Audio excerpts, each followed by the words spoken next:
10 Things You Didn't Know About Nathuram Godse. You have most likely heard of the name Nathuram Godse and his actions on the stage. But, did you know that the man who murdered Gandhi was actually not just an extremist? There are several facts about Nathuram Godse that many people don't know, that you may find surprising. Read more to learn 10 things you didn't know about Nathuram Godse before you make your next judgmental statement about him and his actions. 1. Was Nathuram Godse, who killed Gandhi, ever close to him?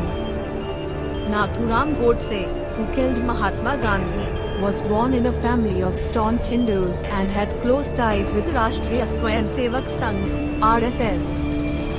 The Hindu Mahasabha, a Hindu nationalist party that was even more extreme than BJP, was also active in Punjab during those times. 2.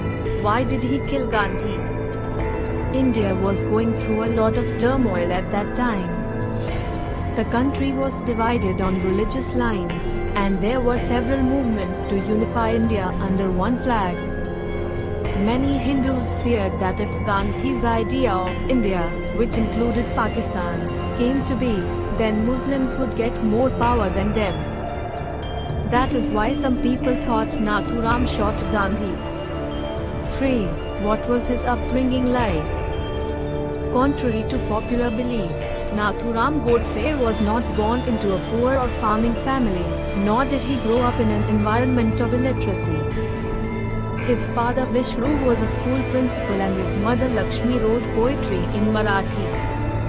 After graduating from college, Godse joined his father's school as a teacher, but it soon became apparent that teaching wasn't his forte. 4. How did he get involved in politics? Many of us have an image of Nathuram Godse as a Hindu radical who assassinated Mahatma Gandhi out of blind hatred. While it is true that he was a Hindu and strongly believed in Hindutva, Godse was also a member of RSS and had started participating in political discussions at a very young age. His involvement with politics first began during his college days when he moved to Pune from his hometown of Baroda. 5. How did he meet Gandhi? Back in 1933, Godse had started a Marathi magazine called Jagrani from Pune. One day in 1935, Gandhi visited Pune and came to visit Jagrani while it was being published. Gandhi asked his name. When he replied that his name was Nathuram Vinayak Damodar Savarkar, Gandhi wanted to know if he was related to Vinayak Damodar Savarkar, who wrote the Indian War of Independence. 6. Did anyone try to stop him from killing Gandhi? There are many versions of what happened on that fateful day of January 30, 1948, when Gandhi was killed. One such version is that Hindu Mahasabha leader Vinayak Damodar Savarkar tried to stop Godse from killing Gandhi but failed.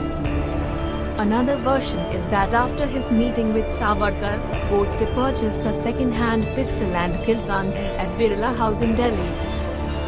There is no evidence to prove either of these claims true. 7. What was the aftermath of his death?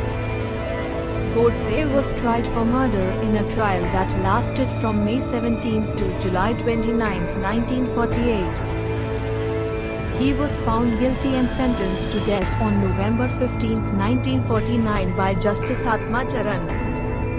The announcement of his sentence sparked off violent protest rallies in Sindh, Bengal, and Punjab. 8 days later, on November 23, Godse was hanged at Ambala jail within hours of Jawaharlal Nehru's early morning announcement that he had no sympathy for Godse or his views. 8. Were there any debates on his act at that time? Yes, there were. The assassination of Mahatma Gandhi was initially a topic of debate among Indian leaders for quite some time after it happened. At that time, many people were not satisfied with punishment and demanded that Godse be given death penalty. 9. Did Bapu's killers belong to Hindu extremist organizations like RSS or Hindu Mahasabha? It is often believed that Godse and his co-conspirators, Narayan Apte and Vishnu Karkare, belong to extremist organizations like Hindu Mahasabha or RSS. However, no evidence was ever found of their involvement with such groups. 10. Shouldn't he be forgiven since it was done so long ago? Although a lot of people would like to forgive Gandhi's killer, what should be remembered is that he was not repentant for his actions at all. He is reported to have said, "I killed Gandhi because Gandhi was a deceitful person."